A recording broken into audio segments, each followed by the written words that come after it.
You'll never go out on a training ride and dig that deep. Awesome. We won gold. They're life rides. I'm like, dude, I'm still figuring this out. Lose sight of the fact that it's whoever goes faster.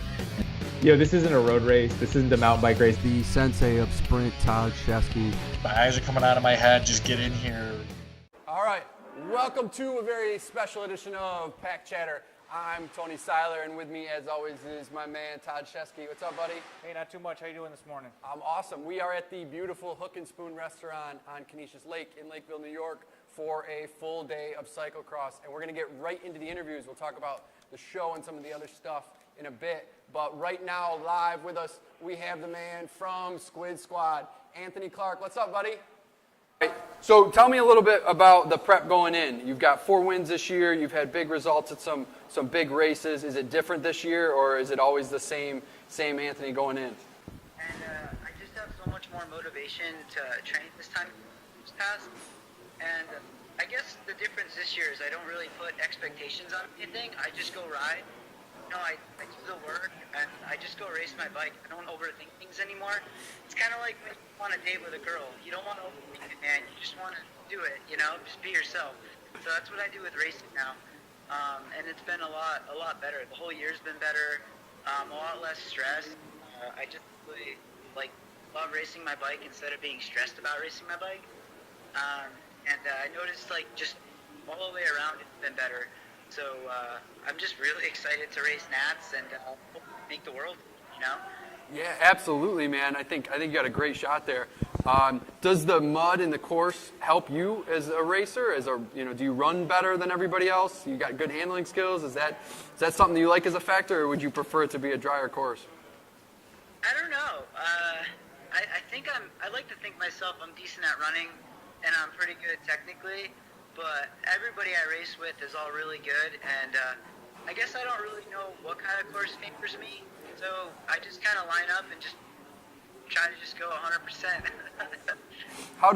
How's Gage coming into this race change the dynamic? The field's pretty stacked as it is, and then he kind of does his late entry. What's that do for you guys? He's gonna put the hurt on. Gage, you'll be in a race with Gage, and you're like, oh, all right, cool. 3 laps in, you're with them, and then all of a sudden he just decides not to ride with them. But he rides away. He's really strong, and I don't know how he is in deep mud, but it's one of those things that Hyde really fresh because he, with some injuries, he hasn't been racing as much.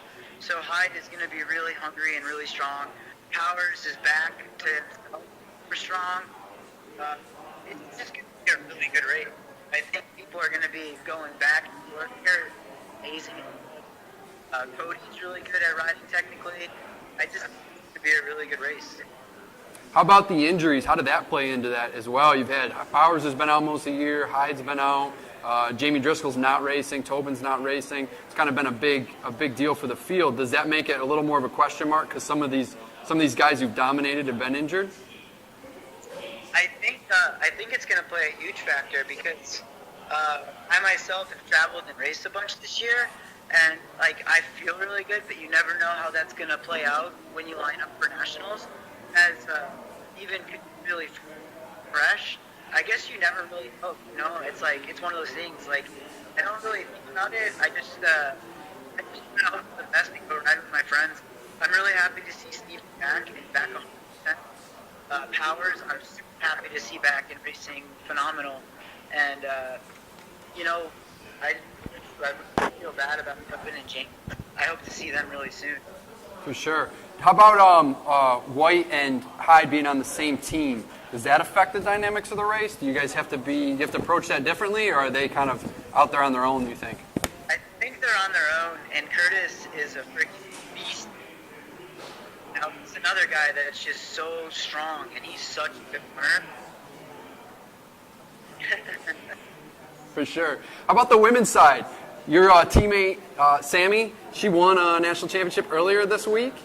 She's going into a pretty big race. What do you think about going into that race? What do you think will happen there? I don't know. Barringer's super hungry and been on really good form. Of course, Ellen is always phenomenal when it's technical and off-roady. You have Katie Compton. Tammy's nice. amazing lately. I would love to get on the podium. Obviously, I would love to see him because I've years. They're really awesome. The thing with racing is to see people go forward, come backward. You're going to see people go 10th into 5th just because it's going to be so unpredictable conditions, you know what I mean? Yeah, for sure. That should really affect the outcome in both races for sure. You think that those conditions favor Compton because she's been racing overseas where maybe she's seen a little bit harder courses over there? I don't think you could ever rule out that girl, man. She's 100% full gas, like, she has experience, she knows how to win races. I think she probably has the most wins out of any female or even male in her whole career. So, like, she's another one that I would never count out. It's just going to be an amazing For sure. You got it.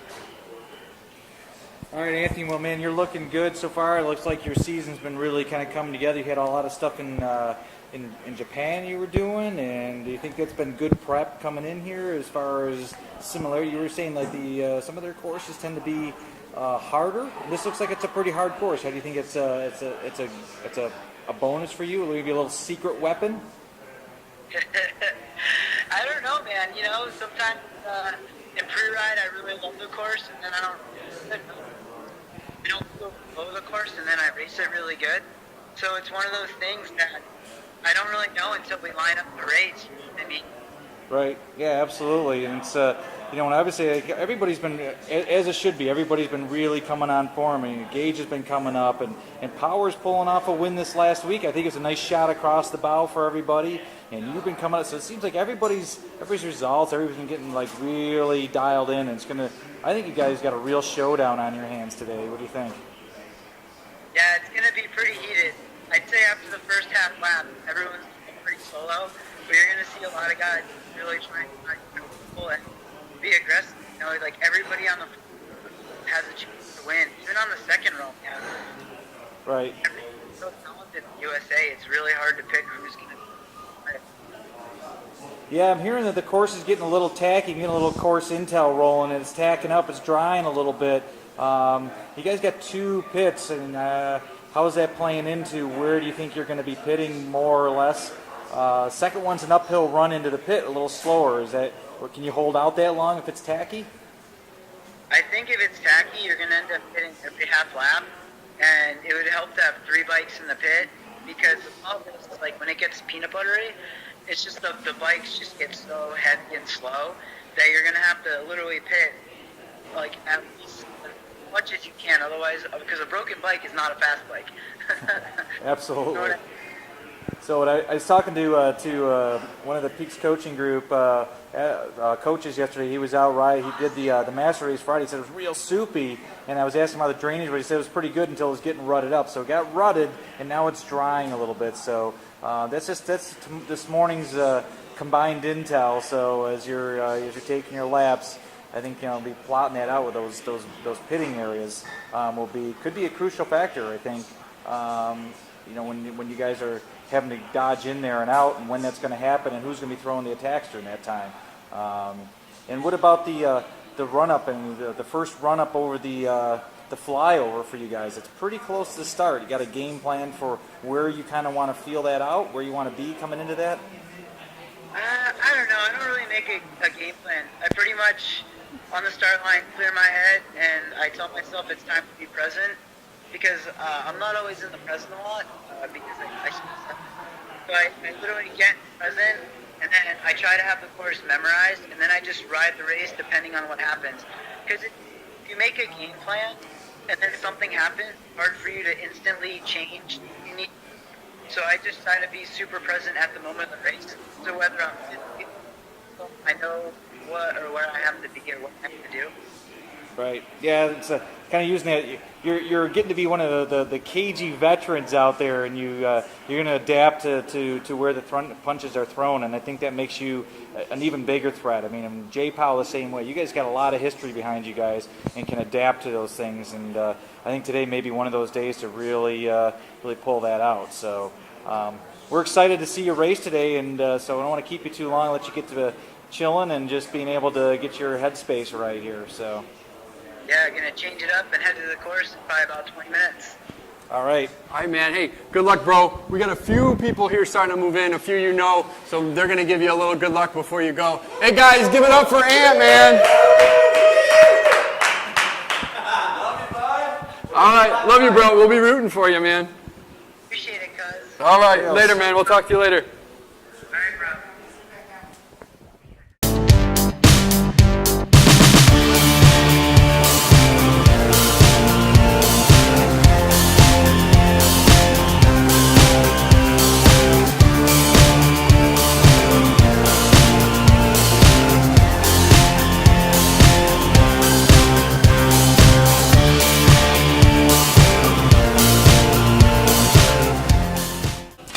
I love the mindset that it's just, I'm just going to go out, I'm going to react, I'm going to do what I got to do. I don't get too worked up. Yeah, absolutely. I mean, I think that's again, I think that's really plays into somebody that's a veteran like Anthony. J. Powell, same thing. I mean, right? Those guys are coming from a lot of history, and it's not to say anything negative in regards to Gage as being a younger rider. But I think when you can adapt on the fly like that, that's a huge bonus. As the course is changing, and I think it's changing as we speak, as it's starting to dry a little bit and get that tackiness, and how do you make those alterations on the fly under stress? Right, yeah, for sure. And Powers made that point. We're going to check that interview out a little bit later in the morning. But Powers made that point last night. He said, there's only 2 guys in this field that have ever won that big race, ever won it at the elite level between him and Hyde. And he said it's a huge advantage. It's a huge advantage to be able to have been in that role before and go out and execute at that level when it really matters. And with Gage being a big favorite coming in, being 20, that might play a role into to that. And even for some of these guys that are a little bit older that haven't won one yet, Clark, Carey, Curtis, all those guys. Yeah, and I think when you look at you start looking at the race wins and where everybody, I mean, like we talked about with Anthony. I mean, everybody's been coming up. So I think you're looking at everybody. Nationals is important, right? And everybody's coming on form. Injuries have been put behind, so everybody's had an obstacle, I think, to overcome this year. I mean, Carey maybe one of the few that hasn't had as many. Or maybe any this year that I can recall as far as setbacks. I mean, he's just been steadily. He's always been in the hunt. He's always been at the sharp end. Even if it's not a win, he's there. Right. He's knocking on the door. Well, right? Really, but with Powers and Hyde being out a lot of the year, it was looking like Carey and White. Those were the 2 I thought coming in before they kind of bounced back. Was if these guys aren't a factor, or if they're not going to make the race, those will be the 2 guys you're really going to see. And they had a lot of really close battles this year. So I don't know how that affects them mentally, knowing they got to go up against those 2 guys. But they're huge factors in this. And I think the muddier the course, personally, the better off it is for Anthony. I really think that he gets even more in the mix there. I think he runs a little bit better. He's a little smaller, a little lighter, can run a little lower tire pressure. So I think as a outside podium guy, I think you can look for him to really be in the mix. Well, sure, and I think it's going to really, I mean, we have reports of about a 70-30 run, now it may be a 50-50. Is that running, the running game could really almost feel like sound football here, right? But the running game could be a real big factor here today. Outside of a wet course, I mean, you kind of look at all the predictors and the course wins and those types of things, and you kind of start saying, okay, well, a wetter course favors a guy like Gage Hecht or Kerry Warner. This is their strength. But those aren't necessarily a lot of running involved either, and so that kind of thing tries to throw perhaps a little bit of a wild card in there. So you can start to say something like, Anthony's been riding some of these different types of courses in Japan, where they've been technically more demanding, and maybe he doesn't want to tip his hand too much. Maybe they've had a fair amount of running in those. So I think that's where we really want to keep that as a possible. Is looking at how much running is involved. But I think, just as far as, you look at how the season's been going and what things favor, they've more the flat open, real fast stuff, I think suits somebody like Powers. I think today is going to be a tough day for him.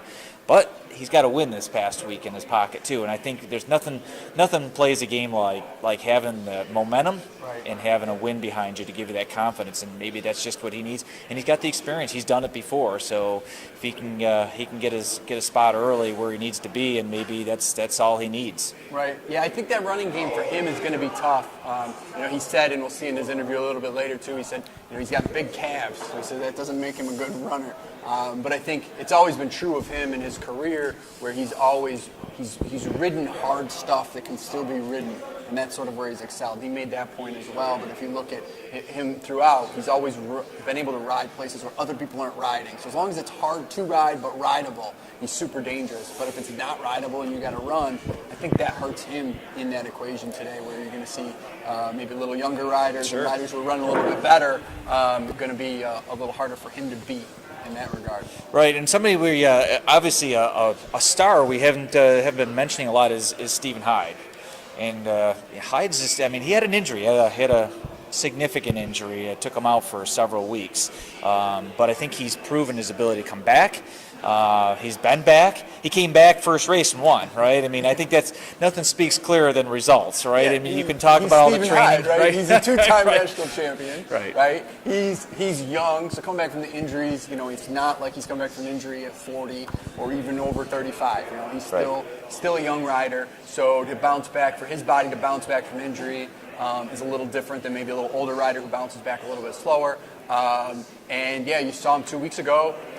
He won. He beat everybody he had to beat other than Gage in that race, which I thought was an interesting psychological sort of edge potentially for Gage. If Hyde goes into that race 2 weeks ago and he wins, he comes out, he beats Carey, he beats Curtis, he beats Powers, and he's thinking those would be the three guys I pretty much got to beat at Nationals, not knowing Gage Heck was going to come out of the U23. Sure. So he has to be on a high there, and then 2 days later or so, Gage Heck says, yeah, I'm in, throwing my head in. So I'm wondering, you think Gage Heck is playing mind games there? You think he held it off and was kind of waiting late to mess with him, or you think it was just sort of the way things went? Yeah, I don't know. I think Gage is just he presents as a very confident person. I don't think he needs to really try to get in anybody's head. I think he's out there. He's strong, and I think he knows he's strong. And I think he's looking for the challenge. I think he's looking for, I'm going for the elite. I'm going for it. I'm on here. And what better challenge than go against somebody like Hyde? Go somebody like a proven entity like Powers. This is a great year where there's a lot of guys going really. Kerry Warner. You got this pretty tight pack of 5 or 6 guys. What better year to put your hat in the ring? You want to go for a national. You want to go and make it mean something. I can look back on any time races I did. It was always more meaningful when it's against guys that are good, right? You got a good quality field. You come out of it feeling like, man, this means something, right? Yeah, and everybody's throwing it down. It's definitely the most exciting field. We know, I don't think there's anybody going, no, somebody's going to run away with it. We see that a lot in cross. We've seen that for years with Hyde and Powers before that. We see that at the international level, where it's just like, one rider's just riding above his time, out of his mind, and it's just like we kind of know who's going to win before the race starts. I think today is one of the more exciting ones. I think it'd be a little more even exciting if the course was maybe a little faster, where you would have a dynamic where racers might stay together and you might get attacks that get brought back and those kind of things. But the crashing end of things and people making mistakes may create that a little differently than a fast course would create. That. You also may get some mechanical issues there. If that course is tacking up like it's being talked about, it's going to be a big one. You're going to be, like Anthony was saying, he may be double pitting, whereas before he may be passing up that first time by the pit. Second one is an uphill run, it's a little more conducive to being able to pull over. But if it's slow and it's tacking up, last thing you want to do is snap off a derailleur halfway around the course away from the pit and have to do a lot of running, because that's going to be a big game changer. Or your bike is just loaded up, it's heavy, it's getting slow. These could be things that really play into it. So I think the pits are going to be busy today. I think that's going to be a change that they're going to have to take into effect. And hopefully, you kind of like to not see it be a mechanical issue that affects somebody, but it very well could be. And it could be even a decision of, hey, I don't want to pit right now, and I don't, and then something happens with my bike because of the mud getting thick. So I think this is going to be it's an exciting race from a course standpoint, given the conditions. It's an exciting race given who's in there. And when it's slow and heavy, this is known to be a slow and heavy course to begin with, not a fast course. And now you've added some other elements to even make it harder. Hyde's got the fitness, man. He's proven that. And he's proven that when it's just hard and he can just twist that throttle for a long time, he can do it. And so, while it may not be his strongest point to race in the wet, this is a different kind of wet too. Yeah, So. I think he's definitely the guy to beat. I mean, you can't count him out. I think some people are excited about Gage and the idea of having a young guy come in and take it, but Hyde's the favorite. You cannot give him anything else other than that. He's earned it. He's the two-time champ, and he looks right on form. So I don't think there's any doubt he's a favorite going in. And White, I mean, we mentioned him here and there, but he's sitting in the background, maybe not getting the push, but I don't think you want to forget about a guy like that. He's smart, he's crafty, he's a good road rider. Right. He knows how to race his bike, and he's got a lot of cross experience too. He's young, but he's coming into this with some water behind the dam with experience, and I think he could be one of those guys. He has a good day, and he doesn't have a problem out there. And next thing you know, he's able to capitalize, and maybe he's even capitalizing on a Gage Hyde kind of duel, or something's going on, or Carey's in there, and they're kind of watching each other and kind of looking, and he sneaks in there with something, and they're not able to respond in time. And so I think there's just some factors in there today that are making this a little bit more wide open than perhaps the drier course. Between the competition and the course and the injuries, you're touching on two things there. One is you got guys who have won races a lot more this year than they have in the past because those bigger guys have been out a little bit. Anthony's won more. He's been overseas in winning races. Carey and Curtis have both won more. So learning how to win, even though they haven't done it at the National Championship level yet, has been, I think, a real big growth for them, and that makes them a lot more dangerous than if they were just getting, fighting for those podium spots each week where Hyde's dominating or Powers is dominating like we've seen in the past. So those factors are gigantic for sure. But then you also have these guys who all have to worry about each other, right? You could, what if you overlook Jeremy Powers? I mean, is that possible that you overlook Jeremy Powers? That'd be a tough one, right? But Hyde and Curtis and Gage, all these guys are worrying about each other, and there you got, the greatest of all time kind of sitting quietly going, I know how to win here, and I know what has to be done. Sometimes it's just patience, right? Yeah. I mean, it's just being patient and not just shooting your guns too soon, too hard, and just be. Hyde's a patient rider. He's not the youngest guy out there, not the oldest guy out there. He's patient. He's learned, and I think we see his patience in the starts. How that plays out today, you see he's not generally worried about the whole shot. Right. And I don't know if you have to worry about it today, but there are some differences in the courses from the amateur races. There's going to be this little drop into a ditch that's fairly early, and it may not even be rideable, and that's before you can get to the sand pit. So that may be a shake-up right there as you're kind of focusing on the sand pit and then the flyover. Well, there's a couple of really technical spaces in there that not having the whole shot might be a factor of. Now you're a little too far back, and now he's got to really fight for it. But at the same time, he's got a little time to get there, so maybe not getting the whole shot, but maybe being just enough to the pointy end of things, and then being able to work his way along, just keep that throttle twisted through those things. Could be a good opportunity for somebody that's a little more patient. Maybe doesn't grab the whole shot, but doesn't really need it on this course either. So, so our interview with Katie, we got to talk to her. We're going to see a few clips from that a little later in the show. We got to talk to her. I think it was Wednesday night.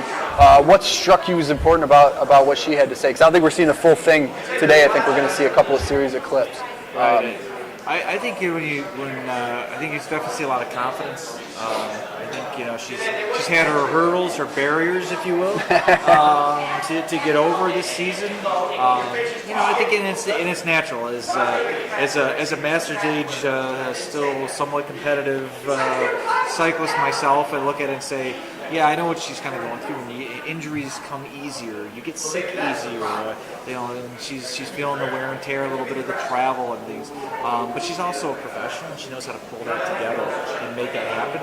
But I think I see in her a lot of confidence right now with where she's at. She's been able to get it together when she's needed to get it together. True professional in that way. I mean, she's had some things to conquer, but she's not letting that be the predominant thing in her mind. And I think even if we we get into discussion a little bit about, retirement. She doesn't have a date set for that because why should she? She was second in the world last year. Right. There's an aspect of she hasn't won the world championship yet. I think there's still unfinished business there for her, and she's been arguably very close to it for quite some time. And to get really close to it last year, I think it fuels that fire. I think she's looking and saying, yeah, maybe I'm one of the senior members of the pro peloton, even for cyclocross here, but certainly by no way giving anything away, and certainly possible. I mean, when you're second last year, she's stronger right now than she's been. She's getting results lately. I think I just see nothing but confidence from her. I think she's ratcheting things up. I think you're going to see a fantastic performance from her today. If she can keep the mechanicals down, I think she's just all dialed in for today and then for February.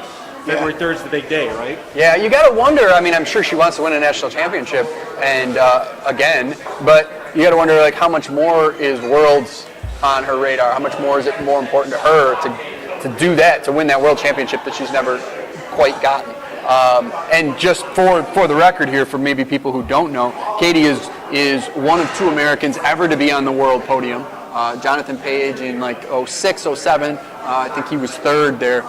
So there's been 1 male that's ever done it, no other females. And Katie's been on 5 times. She's been top 3 in the world, including 2nd last year.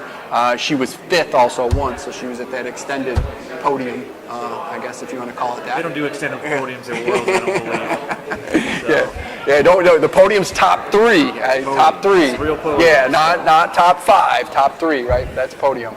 But I think she's. I think you'd be foolish to think that nationals is the biggest priority on her mind.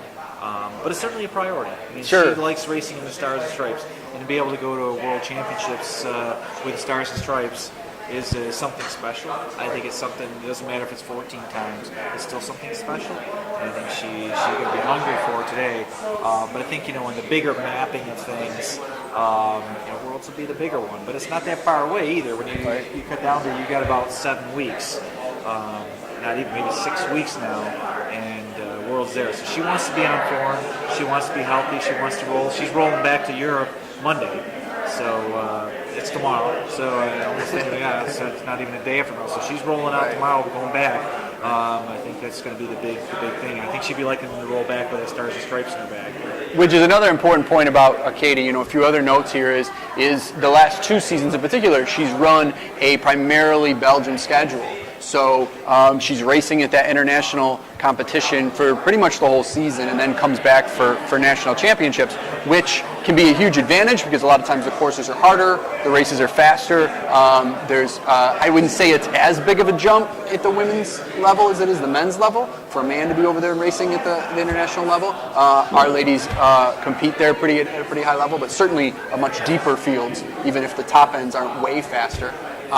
So she's got a huge advantage coming in that way and being through that prep. But she doesn't see Ellen and Keo all year long or very often. There's a few overlaps there. So what do you think? How does that play in her favor or against her or with her competition?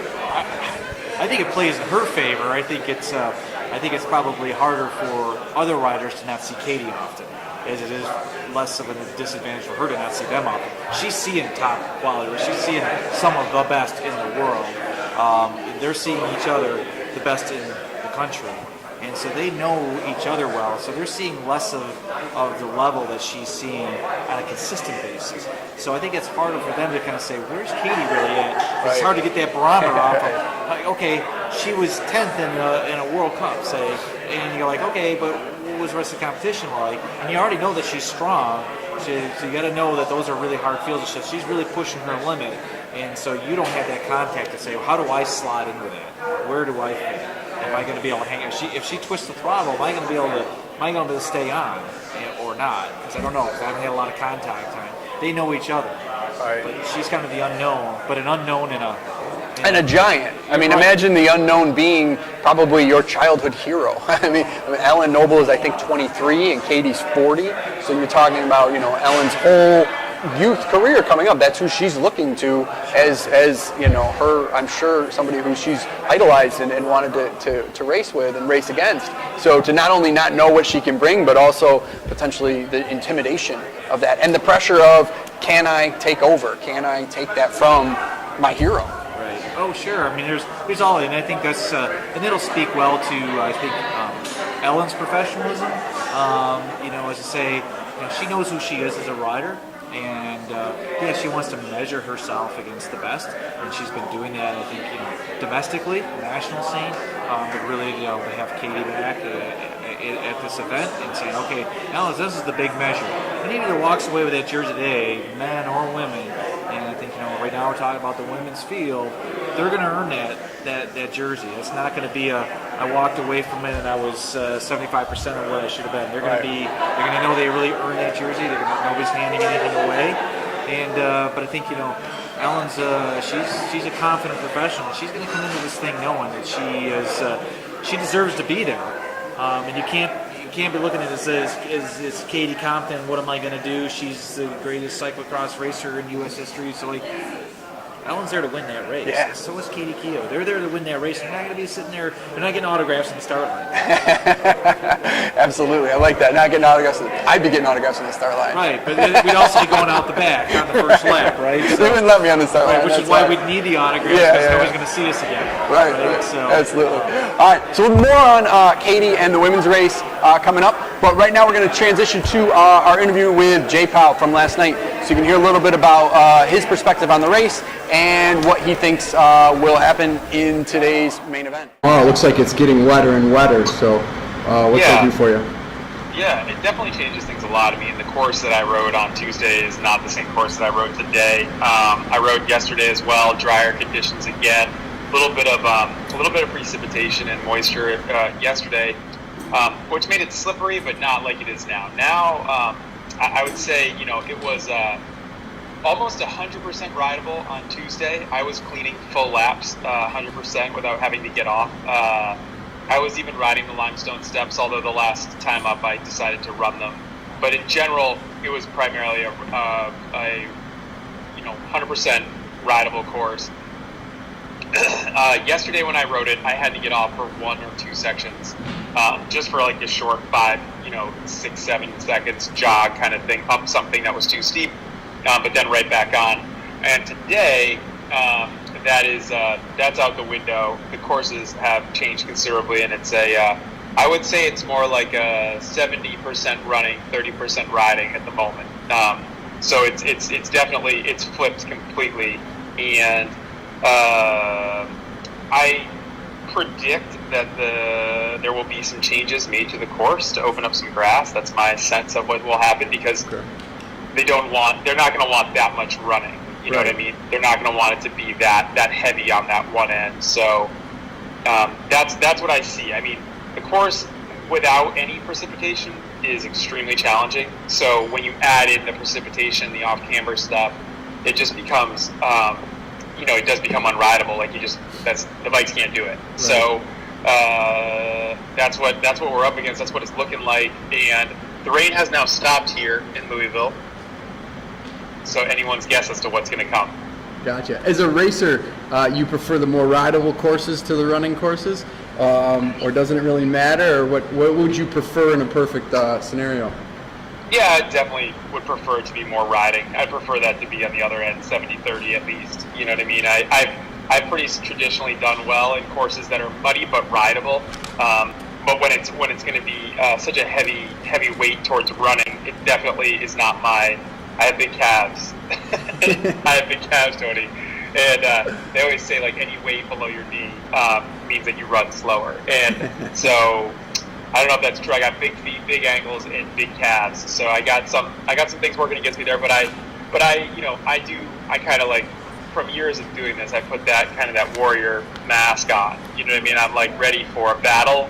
And I know how to ride in the mud. And if there is a way to ride it, then I'm going to be fully focused on trying to pick the best lines and get the most out of myself and do everything that I can to compete with the guys that are excellent, pre-Fontaine level runners. Awesome. So injuries kind of been the big story for you personally, but also for the whole field going into tomorrow. Hyde's been injured a lot this year. Tobin's out. Jamie's out. You came back with ruts and guts last weekend and had a stellar finish there. What's that look like on the injury front for you personally and kind of for the rest of the field? Yeah, I mean, I said that if I line up here fit and ready to rumble, that it's that's a success, and I do mean that. I think that I'm happy that I'm back. You know, it is good. Injury is part of sports, so you can't say like, oh man, if this just hadn't happened. Like it's just time. You know, you will get injured as an athlete, so you have to know that, and you have to be prepared for it. It's not the end of the world. You just have to make a plan and come back from it. I think everybody has one. I mean, Steven has done a really good job, obviously, at coming back to full strength. He showed that 2 weekends ago in Warwick that he was very strong, and I think that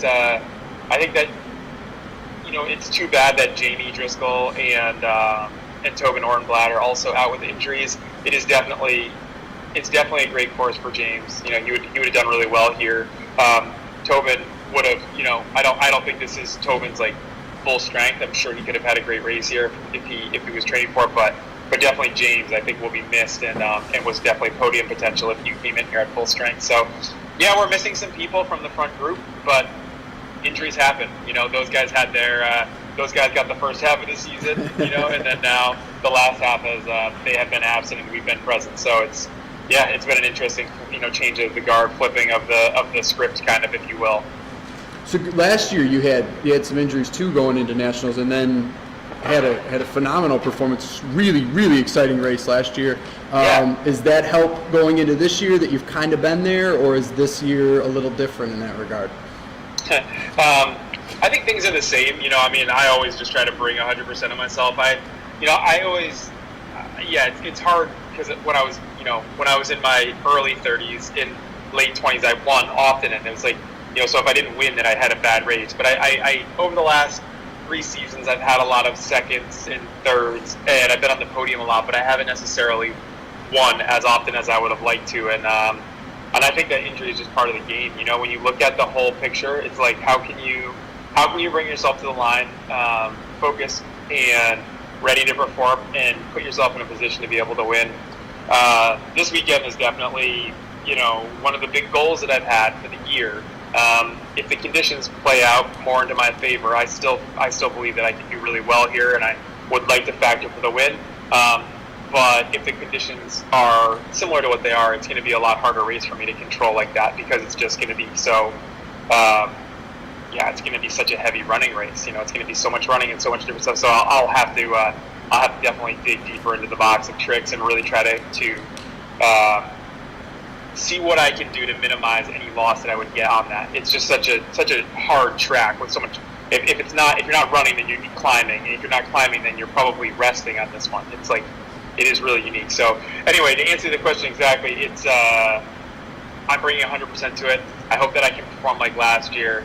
I know that Gage and Steven will be the two riders that you need to look out for tomorrow. I think Kerry Warner will do well, but Curtis White is definitely is someone that I'm very much considering a threat to the jersey for sure, just given the way the course looks right now with the amount of running and elevation. And that kind of brings me to 2 questions. One, I want you to talk a little bit about Gage sort of entering late and like what he does to that dynamic. But also, just having all of those guys kind of in the mix, does that maybe take a little pressure off of you, if at all? Like maybe, I mean, I don't know if they overlook Jeremy Powers at all, but could that possibly be where these guys are maybe a little more focused on each other and kind of take some pressure off of you and maybe open some things up for you as well?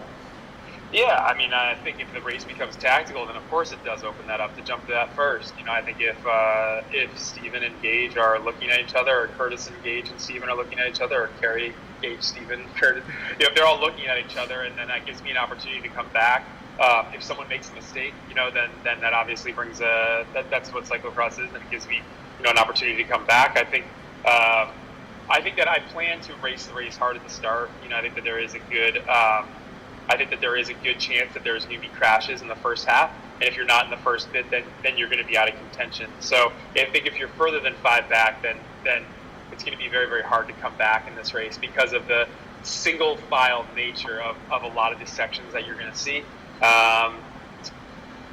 And so my plan is to be up front, early, and to make sure that I'm there and I'm dictating some of what I want from the race as well, not just letting someone go out and fire off and do what they want to do. So that's first thing. And then with regards to Gage entering the race, I think I was surprised that he hadn't already announced that he would do that up until this point, but he is doing it, and I think that's, if I was in his shoes, I would have done it too. So he's a good competitor. It's a big race. He's 20 years old. I know he likes to play the underdog role, but I know he feels the pressure.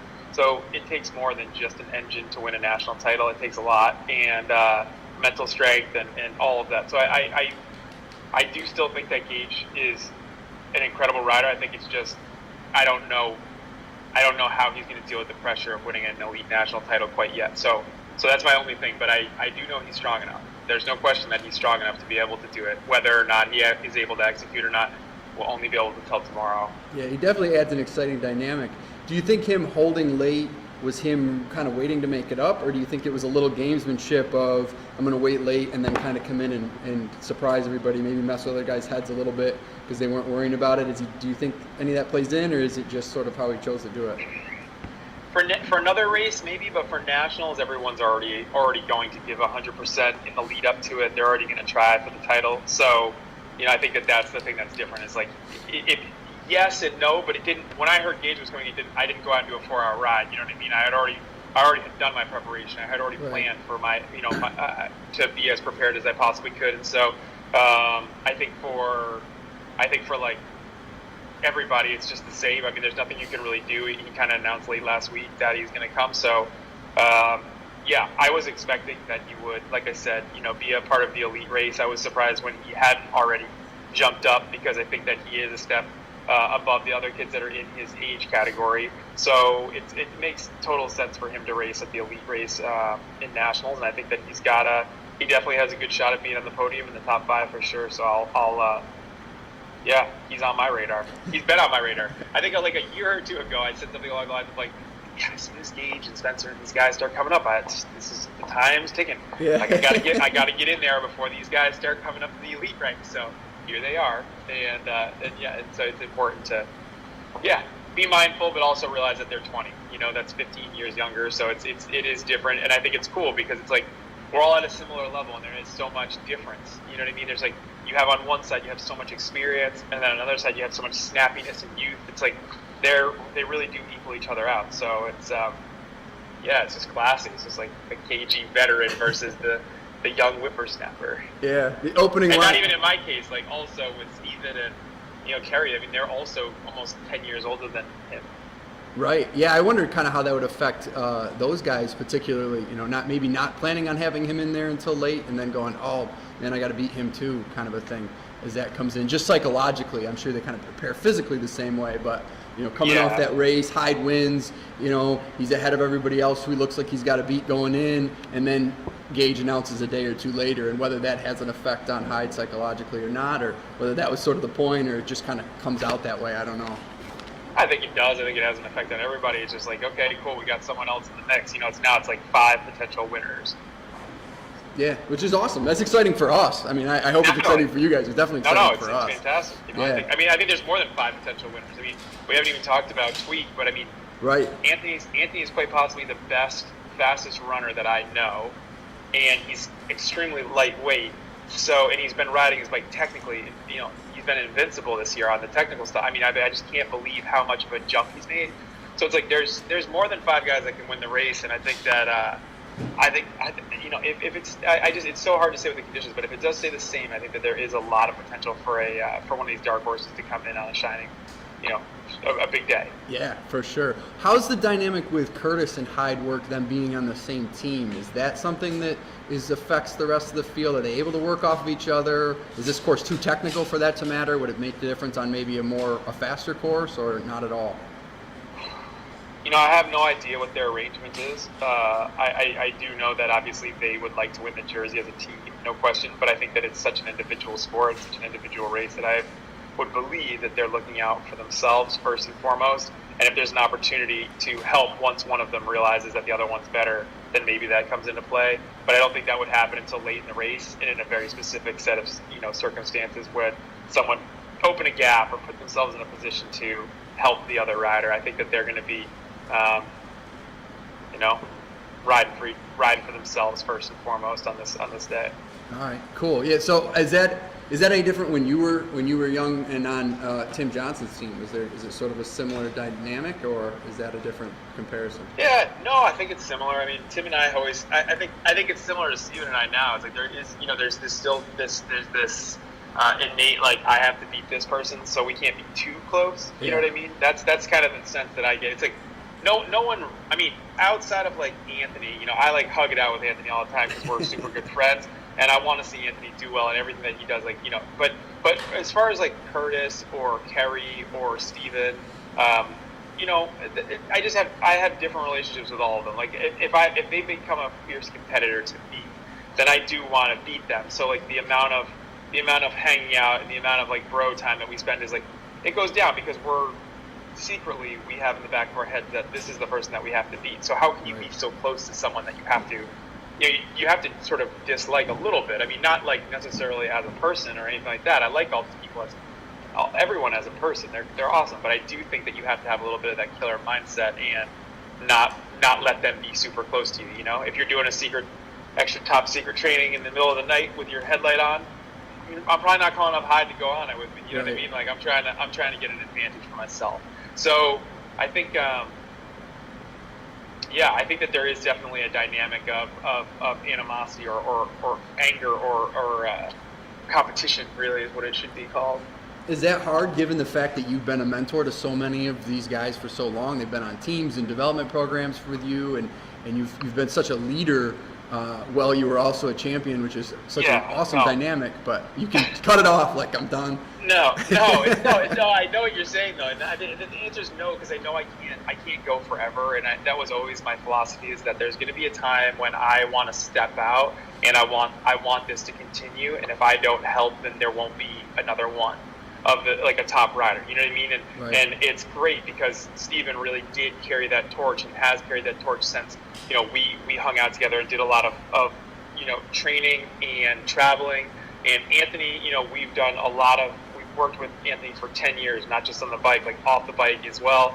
And I think that it's great. It's great. I have no, and I think, just with the philosophy and the way that we think about the way that we train and the different stuff, that a lot of that has come down the pipeline as well. So I think people are taking it more seriously. And it's like how when you think you're at your best, and then your best is that level, but then when you get there, then you can go from there up, and that's what a lot of these riders have done. Like if you look at like a really awesome rider, then you'll see them, okay, they're probably riding ahead of their time. You know what I mean? Mm-hmm. Like a Vanderpool is maybe riding ahead of his time right now, but there will be someone that comes in and knocks him down, and then they will step up again. I mean, it's just that's how it is. Things get better and faster and more refined and better prepared for. So training techniques are learned from older riders, and then the climb to the top is shorter. So I think all that stuff is real, and it's not just in cycling, it's in all sports. It kind of plays out that way. Yeah, for sure. And I think that's one of the cool things about cyclocross is we're starting to see the history of it. So it is sort of a young sport here when you compare it to, say, baseball or something like that. It's generations and generations. And I grew up a huge baseball fan. I know your grandfather played pro ball, right? Yes. So you got a baseball background. And for us growing up, baseball was like a multi-generational sort of pastime. My grandfathers loved it, my dad loved it, my uncles loved it. So like a lot of the history and the trivia of what happened decades ago and the way it built was really sort of the most fun of the sport for us, I always thought. So I like seeing sort of the beginnings of that with cross, and you're kind of at a really special point there. Do you ever sit back and kind of look at sort of where you're at in that history and what that might look like in 5, 10, 20, 50 years, or? I don't know. I mean, I don't really know what it will look like in 5 or 10 or 15 years. I mean, I think that I know that I will be happy with what I did because I gave it 100% of myself the entire time. So I can never, I always told myself that if you give 100%, then you can never be, at no point will you ever be disappointed in what you were able to do or whatever result you were able to get. And so for, I worked on myself. I grew as a person. I grew as a rider. I grew up through the sport. I've helped as many people as I possibly can to get into the sport, to promote the sport, to be a part of it, to build the community, to create events. So when I look at my resume or whatever, this rolling resume of things that I've done through the sport, it feels like I've got my education and my life has been built around it. So I'm pretty good with what I've done. And if I always say if you win one more Gloucester, if you win one more of this, or if you make it 100 races you won, or versus 94, or whatever the numbers are, does it actually matter? Does it change anything? And at the end of the day, it doesn't. I would love for all these huge statistics, but I can't write the history or what people will say. I think there are a lot of great riders and a lot of great people, and I think those, from a domestic standpoint, I think that people will remember the contribution. And I hope that it was, I hope that it helped a lot of people. I can't really say for myself what that's going to look like, but I do know that I gave 100%, and I loved every minute of it, and it's been awesome. And yeah, we'll see what the future holds. I have no idea what's going to happen. How about the women's side of things? There's kind of a really exciting dynamic there. Again, you're talking about historic racers and marks with Katie, 14, looking at 15. Ellen, maybe being the favorite to come in and take that from her. And obviously a rider you've worked a lot with. So what do you think going into that race tomorrow? What do you think that looks like? Yeah, it's an interesting race. It is definitely, as it is now, I think it does favor Katie Compton or Katie Keogh. Not to take anything away from Ellen, it's a very heavy track. Ellen's a much spicier rider, if I would say. She likes to punch out of corners and have a lot of grip, and she does great in mud. She doesn't have any problems with it. It's just that Katie is she's so good, and she does so well in the mud for so long that I think that it will benefit her a little bit with that level of running and stuff like that. But Katie Keogh is she's so light and lean, and such a smaller rider that up these hills, when they're this hard, she can run, 10, 12 PSI and get away with it, where the other riders are gonna, it's gonna be more to bring up the hills. She's just a smaller person. So again, I don't have a prediction for that race because I think that it's gonna play out again uniquely. I think it is gonna be very much of who keeps their head on, because there's going to be crashes, there's going to be a lot of spills, and who's able to really put the whole thing together from start to finish, because there will be big gaps because of how hard the course is, and I think that there could be some catastrophic crashes is what I'm trying to say. Gotcha. So if you can hit the deck and get back up and keep moving and keep your momentum, then you're going to be great. If you're like, whoa, I just crashed and cleaned my clock and I'm out of it and I'm not, and you lose your mojo. It's the kind of course that can break you down really fast because it's so hard. It's easier to give up on this course, is what I'm trying to say. So it's going to take someone that's very mentally strong, and each of those riders, Katie definitely, Compton, brings that depth. She brings that. Year, those 14 titles of experience to know how to deal with a setback or a flat tire or a crash. And I have no idea. Just like I said, for Ellen or for Katie Keogh, it would be a Caitlin Keogh. It would be a. It's gonna be. There's that challenge of winning their first title. That's what I'm trying to say. Gotcha. All right, man. And that's the same in the men's race. It's sure. To overcome. The titles have been wrapped up by myself and Steven for the last, I think, 7 years, something like that. So I guess Jonathan Page, tuck one in there for John.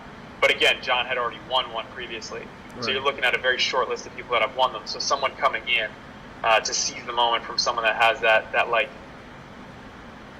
locked in mental, killer to be able to win a title. It takes a little something extra. That's all I'm trying to say. That knowing how to win when it's on the line. Yeah. Yeah, absolutely. Not letting the nerves catch you. Awesome. Well, we look forward to it tomorrow. Thanks so much for joining us, and good luck tomorrow, man. We'll be rooting for you. Okay, you guys. Thank you very much. Thanks for tuning in. Challenging course with significant climbs. Good job, dude.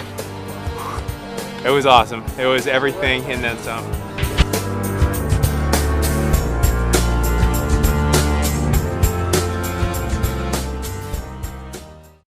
Talk a little about the women. Absolutely. We've got a real exciting race there. I think sort of your top 3 is where the race is at, and then you got a couple women that are going to be vying on the outside of that, assuming the top 3, don't have major mechanicals or a real bad day. I think they're clear to more or less, but how that order goes, I don't think is clear at all. So Right. what are you thinking going in with those ladies? Yeah, I think, everybody's going to look to those 3, I think. And, you can look and say, Ellen Noble is, she's by far a favorite. But so is Compton, especially Compton coming back, not being sick. Being full health, seems to be on her game right now. So it's been a big claw back for her. And I think, but she knows what she's doing out there, and she's had margin in the past, and she knows how to win when she's not even 100%. So if she's close to 100%, it makes her heavily favored, right? I mean, and it's a hard day, and she's been doing hard races. Let me talk to her the other night, right? And she's been doing those hard races in Europe where they had really hard courses. I think this is going to be a little bit like that today, where it's just going to be very demanding, very technical in points. Mounts, dismounts are going to be key. Keeping equipment good. So she's been doing those things. We saw a race last week at Broken Arrow. It was dry, flat, fast. Much different race. So you saw somebody like Katie Keogh do well there. I think she may have even, did she win that one in Broken Arrow last week? I think I don't believe Ellen was there. I think that dry, flatter, faster course really favors Ellen a little bit more. I think she rides a lot like Powers, which makes sense. So, he was their mentor, and kind of, she came up under him in that way, where she rides really technical stuff really well when it's rideable. Right. But when we're looking at these really muddy courses, I think Ellen's going to be in for a bit of a challenge today between Compton's experience, and I think Keogh is really dangerous in the mud. She's light. She run really low tire pressure. Powers pointed that out on our interview last night. I think that mud factor may put Ellen looking at fighting really hard to get away at all. And I think Compton again has to be the favorite, even at 40 and even with 14 years of dominance. Sure. Yeah. I mean, there's going to be that experience again. It's going to, the when do you pit, and as the conditions change, she's going to be on the fly. She's been doing it this season. She's got a lot of seasons behind her. Caitlin's she's strong when it's wet out. Again, changing conditions, but I think Ellen's been strong. It's not her strong suit to be when it's wet, so that could change it. But you're going to have some other people nipping her heels. Arlie Kemmerer is always. She's always at the edge. So she could be somebody to watch. She's a fighter, and she'll get in there, and she's going to be looking for an opportunity. If she sees that door cracked open, she's going to go for it. She could really, I think, she could surprise with a podium. Farringer's another one. Yeah, I was going to say, I think Farringer's a very, very clear top 5, and it's very tough. And if one of those top 3 make a mistake, I think she's going to be right in there. And Crystal Anthony's really tough, and is going to be right in that top 5 hunt. And could also capitalize on somebody having a bad day. Katie Compton told us the other night, she said, I used to be able to win on a bad day. And she says, I can't do that anymore. The competition's too good, which is exciting. And I think that's going to be true for everybody. Nobody's winning on a bad day today. No, that's for sure. And I think, but if anybody can pull off a marginal day, it would be Katie. But I don't think she's in a space where she's feeling marginal. So I think it's everybody's. It's going to be all eyes on her. I think a lot of people are going to be keying off her, and why wouldn't you? I mean, you'd be foolish not to. You'd be foolish to discount her. She's gotten results recently in Europe. She's coming off of she was on the World Championship podium last year. She was second in the world. So you'd be foolish to just say, I'm not going to worry about what Katie Compton's doing. But at the same time, you got some people that there could be some real battles out there, and people are going to be looking for that door to open a little bit and looking for maybe a little disruption. Maybe they say, hey, maybe it was great you were silver in the Worlds, but I see an opening taken, and I think Ellen's prepared to do that. I think Farringer's prepared to do that. For sure. I think Katie's prepared to do this. So you got 3 people at least right there knocking on her door, and then you've got some people knocking on the podium as well. I think people like Farringer is going to be there. and somebody like Kemmer, Harley Kemmer, she's a good fighter in there, and she's going to be looking. So they bobble something.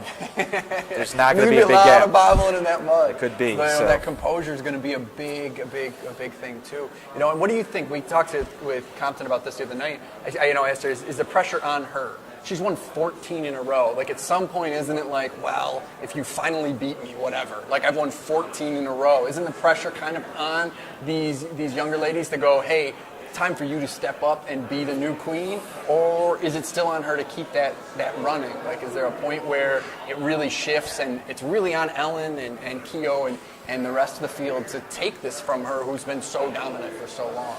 I think it's going to be, I don't think Katie's going to give up anything. She's a competitor, man. It doesn't matter how many times you win something. And you can always give verbal assent and things of like, you're looking for the next generation to come up and show themselves. But at the same time, you're not going to hand it to them. Right. And when you're out there competing and you're racing your bike, you're not giving anything away. It doesn't matter how many times you won it. You're out there to race to win, and I think it's going to be really on them to take it. If they take it, they're going to take it honestly. It's not going to be because she's going to become dispirited or feel like she has to back down. They're going to win it on their own. I don't think she's going to give up anything. She's proven that she's out there working hard in Europe. She's doing what she has to do. So I think it's on them.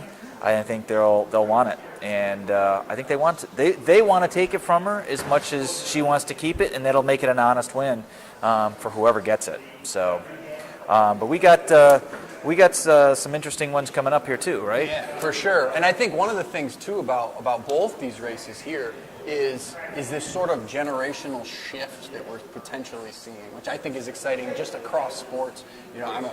I was a big baseball fan growing up, and sure. I'm a pretty big UFC fan. I like looking at different eras of sports, and sports with big histories and sports with small histories. And cyclocross is one with sort of a small history, and you're seeing some major sort of generational things that if we continue to see the sport grow, we're going to look back at this time, maybe this race, and say this is the end of the Compton era and the beginning of the Noble era, or the beginning of the Keo era, or it's where Compton continues to maintain that dominance of that era, and it's not the end of that era. And I think we say the same thing on the men's side as we see some of these coming up. Well, what's interesting when you talk about eras, though, is what if it's nobody's era? Because it's tight. It's getting tighter. Like I was discussing this with somebody the other day, how good the women's side of both road and cyclocross has gotten over the last 5 to 10 years and really changed.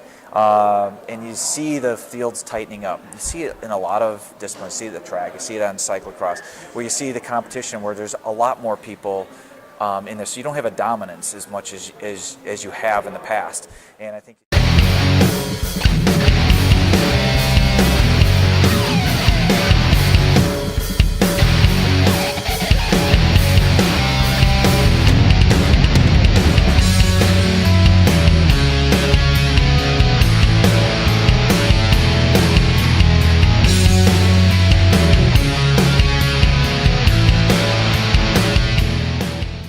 To start, you've won this race for 14 years in a row, which is mind-blowing. I mean, that's unprecedented. You are the greatest of all time, hands down. It's unbelievable.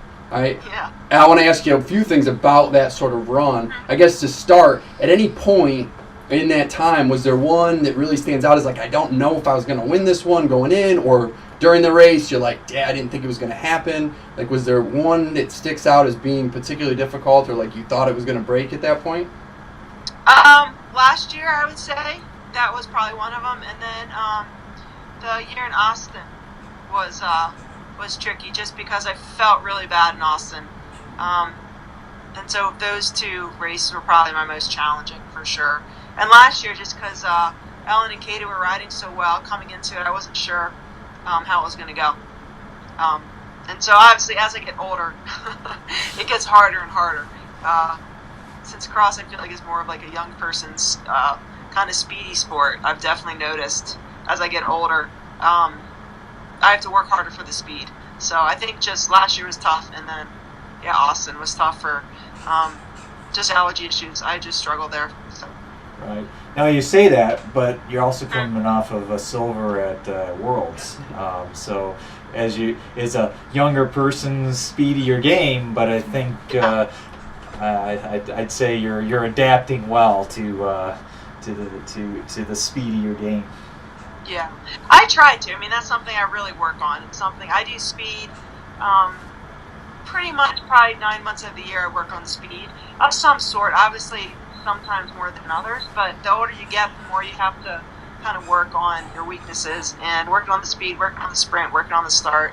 All those things are really important for cross. So I try to, even when it's not kind of the right periodization for the training during the year, I'll try to do, maybe I'll do a couple sprints at the stoplight, or a couple sprints from a stop sign. Just something to kind of change it up and, remind myself, how to go fast. And I think that helps. Yeah, absolutely. So. With this run of 14, is there a point where you've won so many, the pressure kind of comes off you, like it's on them now to take it, or do you feel like it's still on you to kind of keep that going? I mean, can you kind of go, look, I've won 14. If I don't win again, so what? Or is it just you're too much of a competitor to ever think that way? A little bit of both. It depends on the day, depends on the moment. Sometimes I'm like, I won 14. If I don't win, it's not the big deal. I'm kind of not stressing about it. But then the thought of not winning, it's like, I really like wearing the stars and stripes, and I really like winning. So it's kind of both. Every year I'm fairly grateful for being able to win, having the fitness and the health and the luck. Everything's been on my side lately, or the last 14 years I've done it. So I really enjoy winning. So I do everything I can to make it happen again. And that kind of brings me to, Todd and I were talking earlier, one of the most impressive things about winning that many, skill aside, is just staying healthy and being able to compete for that many seasons in a row. How do you manage to stay healthy and be able to come back at that top level for that many years in a row? I think for me, in years past, I've been able to win on a bad day. And that's made things a lot less challenging, just because I know on my worst day, I can still win a bike race. Now, this season is not like that. And the last couple of years is definitely, last year's season was one of my best seasons. But I definitely have my ups and downs, and sometimes I get into the race and I'm just like, oh God, I am not feeling it today. And I don't get the result. And I feel like those races might be happening more prevalently now, I guess. But I think having the health and the bare minimum fitness to perform well, that's kind of been on my side the last 14 years. And so I knew the day would come when that luck would run out and I wouldn't be able to win a bike race on a bad day. And so you never know. I'm going to see how it goes. Everybody's getting faster. The racing getting more competitive. Just the travel and the racing itself is getting harder. So things are a little bit different now than it was 14 years ago, which is good. That's the whole progression for women's cross is we need deeper fields, stronger riders, faster riders, better riders, and more of them. And we're getting there. So it's all good to see. Yeah, that was something I was on a little social media exchange with somebody just yesterday, talking about even the Colorado Classic being only a women's road event. And then somebody made a comment about it wasn't going to be very exciting. And said, well, you haven't been watching women's racing the last few years, because women's racing in the last probably 5 to 6 years has gotten a lot better than it was before. And I think it's in cross, I think has even led that over the road, where you watch an elite women's cross race and it may many times be better than the men's elite race, where the competition's tightening up, where you don't have a runaway. And although it makes it harder for somebody in your position to say, there's people nipping on your heels, but it also can drive you to excellence, drive you to new things. Like you said, you're at the stop signs doing some sprints. You're like, hey, I got to maintain a little speed. And so you see that transformation of yourself perhaps in that. But I think it's good to always get pushed into some new things and reevaluate. And it does, and that's true. And women's racing has come a long way, even the last 5 years, and gotten more exciting and more entertaining. And with the Colorado Classic, I don't know.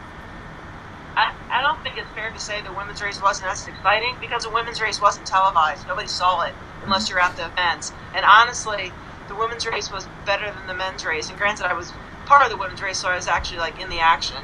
But the fact that Colorado Classic, if they're losing some of their budget and just decide to put that all into the women and having a women's stage race with really good prize money and support and great racing and television coverage, people are going to be super happy to watch the racing because it is good and it is exciting. The stages are shorter, they're more entertaining, they're faster. You're not watching a 4-hour group ride and then an hour of intensity in a men's race. It's short and hard, and women are making it hard and attacking early, and it's fun to watch. And I think cross is the same thing.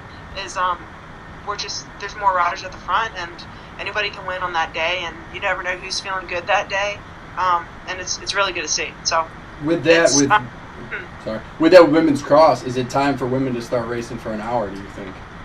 Honestly, no. I don't want the men to race for an hour, and I get irritated with the race time because they kind of want to bring the women's race up to the men's race, but it's like we don't need to race for an hour to hour 5 to make it entertaining.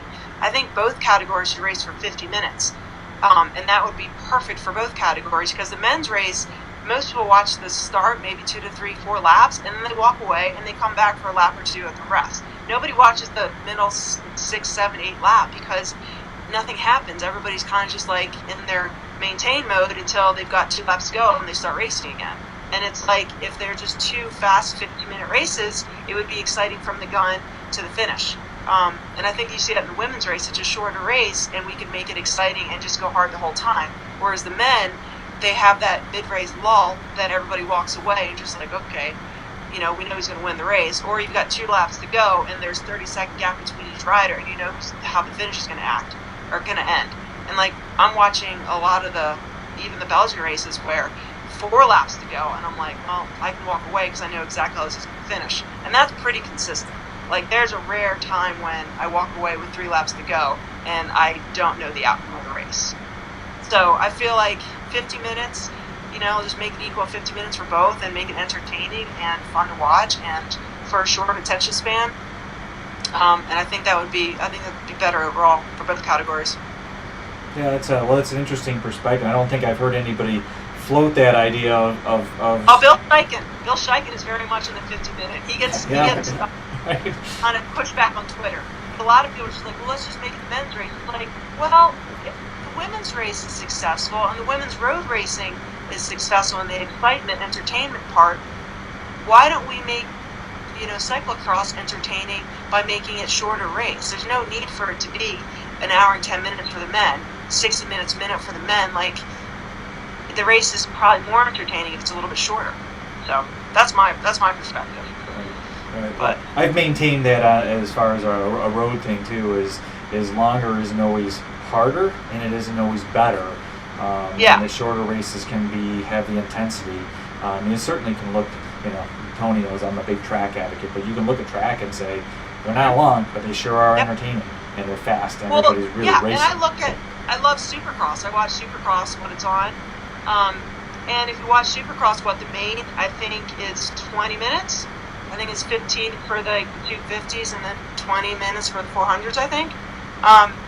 And like honestly, all the qualifying heats are pretty darn exciting to watch, and they're pretty fun. And like honestly, a 20-minute main and a Supercross, that's perfect time for entertainment, and a lot can happen, and it's aggressive the entire race. You make that same Supercross race a 40-minute race, they're gonna have to back it off, and they can't be as aggressive. They can't make hard passes and really keep it exciting the entire time. So it's like just making it longer doesn't necessarily make it a better event or make it more entertaining. So why don't we just make it a race time that's exciting to watch, or somebody doesn't want to walk away and they're like, I can't walk away for a lap of this, I want to watch the whole thing.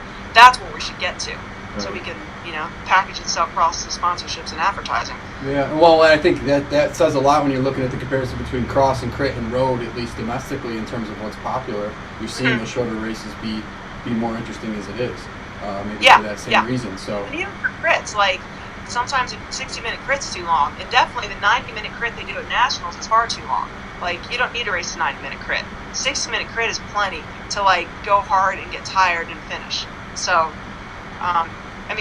there's a time and place for longer races, but for like cyclocross, I feel like shorter's better. For crits, I think shorter's better. You don't want to turn cross into mountain bike, and you don't want to, make mountain bike short either. It's like mountain bikes, 90-minute race, and there's no reason why cross can't be a 50-minute race and have two different disciplines that are fun to watch. Well, you're not. You got not quite 50. What do you got for Sunday? You're what, 40?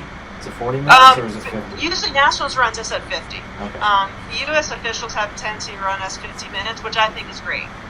Some of the UCI officials in Europe have a tendency to run us short, which is annoying. And there's definitely been some pushback on the women's side for that. But it depends on what official you get and who's timing the race and the laps. But 50 minutes is pretty accurate for a national championship for us. Right. Can you talk a little bit about your training blocks or really race seasons in Belgium? I think you said this last 2 years you've spent quite a bit over there, and I think I read that was a sort of a 2-year commitment that you'd planned on. Is that something that you find is beneficial and you're going to continue to do, or can you reflect a little on that for us? Yeah, a lot of it is, it kind of depends on how I'm feeling. I really like the racing over there. I think the longer I stay and the more I race and just spend more time in Belgium, the easier it gets and the more fun it is. And the having to go flying back and forth dealing with the jet lag, that just wears on me after a while, and that kind of adds to the fatigue level. But yeah, I've enjoyed the racing in Belgium. It's been really fun. The women have been great, and the competition's been great. So, as long as I'm racing and not retiring yet, I'll probably be in Belgium racing for sure. Does that give you a psychological advantage over the domestic racers? Are they intimidated by the fact that you've been there all season, or is it hard because you don't see them as frequently? I mean, is there an advantage, disadvantage in that? Probably a little bit of both. It's tough because when you don't race against your competitors, it's hard to know who's riding well just from results. It's look at results, you don't know what actually happened on that race day and how people are feeling. But I feel like racing in Europe, I'm racing against the best women in the world every single weekend, and so I know what the competition level is there, and I know how fast they are, come World Championships time, and then going there for World Cups, I know what I'm in for. And the courses are more challenging in Europe too. So it does help me, but honestly, the racing in the U.S. is different than Belgium. And Belgium's different than the U.S. for tires, for tire pressure, for terrain, for kind of race tactics. So it's good to have experience on both sides, and then just have the confidence from both sides, but also make sure there's a certain level of humility and just knowing that, just because I've got experience doesn't mean I don't have anything to learn from it, I'll say. So I still come in with confidence, but knowing, something can always change, and I might have another learning experience in front of me. Right. Now you mentioned that the Belgian courses were harder than say like the U.S. course, and how does that play into Sunday as far as when you look at the course? I've heard a couple comments that this is a pretty demanding course. It looks like it's a little different than the Pan Ams that were there. They've changed the layout a bit, and so how does that kind of play in for what you've experienced in Belgium? What do you see here in that comparison? How hard that is? I think from a course perspective, Louisville's just going to be hard. It's going to be different than the Pan Am course, but it's got enough elevation change. It's probably going to be muddy, and even if it's not muddy, that course ride's heavy. The grass is kind of heavy. I know it's going to be tactically hard race depending on who's riding well. And there's some good run sections often on the bike. There's a sand pit. I think it's got quite a bit in it to make it a really tough, difficult race, like terrain-wise, and then just competition-wise too. So yeah, racing in Europe will help that, just because when you're racing hard on technical courses every weekend, that prepares you to race hard on a U.S. course. It might be different technical, but it's still the same skill set you need to race well. So I'm just going to come in. I've got the experience. I don't feel great, but I think with experience and then just racing smart and knowing what my body can do, it's going to help me the most on race day. Do you think this course is a little bit harder than the usual U.S. course then, perhaps, and maybe can favor that experience you've been bringing in from this season to say, yeah, I've been around these harder courses. This is a harder course than, say, Broken Arrow last weekend, where it was really flat and seemingly a fast course, right? Yeah, and this course rides hard. Like Pan Am last year, it was a hard course, up and down. I mean, technically, it's probably going to be fairly similar, but you can't soft pedal on this course, and even sitting on to try to sit on a draft, it's tough. So, yeah, I think a lot of it's going to be racing the course, not just racing the competition, where some races are so fast that, you know, riders can easily get a draft and recover. So I don't think this is a course where you can easily sit on a draft and recover, because you got to be pushed on the pedals pretty much the whole time, I think. Gotcha. Good. So it's good. You kind of know where you can kind of push your strengths then, and knowing that it's a little bit different than the usual U.S. course. So it'll be interesting to see what some of those other riders. We saw some different names kind of come up to the forefront in Broken Arrow, but it was a much different course. So it was interesting to see that kind of play out a little bit, and also seeing in the last couple of weeks everybody's, including your own, results coming up. So it looks like everybody's really on point, which should. And if it's heavy like that, it should be a real fight out there. It should be interesting. Yeah, and that's what Nationals should be. That's the whole point of it, is, you know, the best riders in the country coming together on a good day and, you know, putting on a good show for a national championship. So hopefully that's what happens.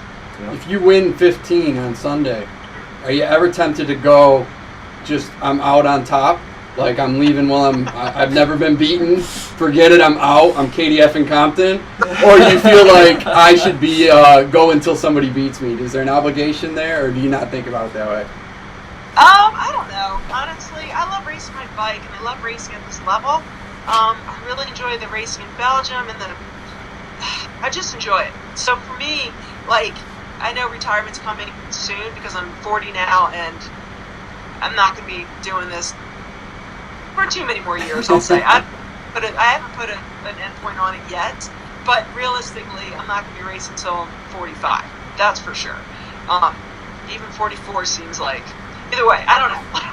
But I like racing my bike, and I like winning. It would be awesome if I could win again and then go out on top, but honestly, I'm not necessarily thinking about that so much. I'm just thinking about, trying to have a good race and good health, and retiring when I feel good and strong. I don't want to end the season bad note with bad health and,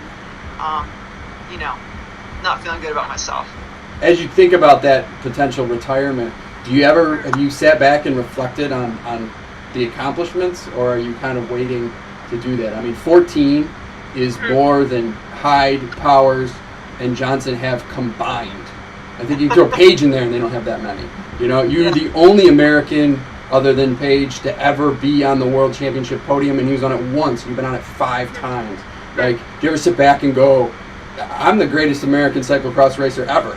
I mean, do you have that time to reflect, or you got to just keep racing and you think about it later? Honestly, I don't think about that. Just because I don't race my bike for that necessarily. I race my bike for the pure enjoyment of racing my bike. And yeah, I like to get results, but it's also just trying to get the most out of my body and having really good days. And I'm sure, like, as I get closer to retirement, I'm gonna look back and think about what I've done, what I've accomplished, and I do, like, I cherish the World Cups and I cherish the World Championship medals and such, and national championships. But I really just enjoy racing my bike, and I like the process. I like the training. I like the travel. I like meeting people and being at the races. So, once I retire, I'm gonna miss that part of it, I think, more than collecting championships or just getting race results. And I think that's actually the hard part for me for retirement, is the fact that once you're done, you kind of miss the race atmosphere. And it's not the same, like going to watch a race is the same as actually being part of it and being in it. So I'm going to miss that when that time comes, for sure. Cool. All right, one last question, and I'll let you go because I know you're super busy. With each of these, we're going to ask the men to predict the women and the women to predict the men. I'm not going to ask you to predict your own race, but will you tell us who you think will win on the men's side coming Sunday? Who are you looking to? What's your top 3 look like? That's a tough one. Just because with the guys who've been injured this year, I feel like Steven and Jeremy are coming up strong again. And I'd love to see Kara Warner win, though. So, me, and then Gage Heck is riding really well too. That's so exciting. Honestly, it's going to be one of those four, because I'm just going to throw it all out there and like give myself really good odds of picking one of those four. But I wouldn't be surprised if Gage Hecht wins. He's riding well. I would say Gage, Steven, Carey, Jeremy. I'm going with that. Awesome. All right. Well, thank you. This has been awesome to be able to talk to you.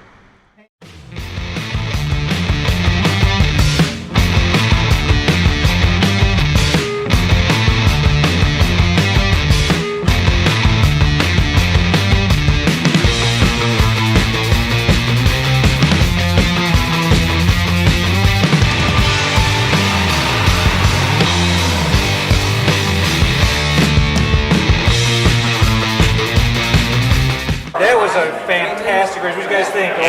No, that was a barn burner. Hard to believe the level of athleticism out there. Seeing those guys just absolutely plow through the mud for a whole hour. Glad it wasn't me. That was incredible. I think you see though, even how hard that mud is to ride in. When you see guys like Werner, Hecht, late in the race, barely dismounting, right? And it's like, and we've all been there, right? You get that thick mud and you do that kind of running, how knotted up your lower back is, right? And you're just, you see that the spring in their step is gone, right? It's like 30 minutes into this race. Just trudging. Exactly. I mean, even Hyde winning the race, was it the last lap or second to last? He went over the handlebars. That's just a matter of fatigue. When you're plowing through that much thick mud, running, riding, I mean, it's just taking it all out. Taxing, man. So taxing. Nothing there physically, mentally. It's when you see all this change up, right? I mean, Hyde didn't open that gap up on White until like it was 53 minutes in the race. I mean, he's coming into that last lap. They're in the last lap. White was still leading, and to have Hyde open that gap up and just be able to put that kind of surge in late in the day over a guy like Curtis White. It wasn't some club rider that was out there. And that was I mean, I look at that as just a picture of just sheer fitness. Like it wasn't like that wasn't like like a heart attack that went off and suddenly there was this gap that formed. It was just chinks in the armor, man. Like he got a little gap on him. And then just slowly, pedal stroke by pedal stroke, 1 foot after the next through the mud, he opened that up, and it was a real true blue race of attrition. There was a lot of changes early on. I mean, not right at the front, but right in that middle section. That fifth through third had a lot of changes throughout the race, where you could see that sort of that attrition that you were looking at. That's a great point, and I think as you watch this race unfold, and you guys, listening to this thing unfolding, you got guys like Cody Kaiser. Like, who's this Cody Kaiser?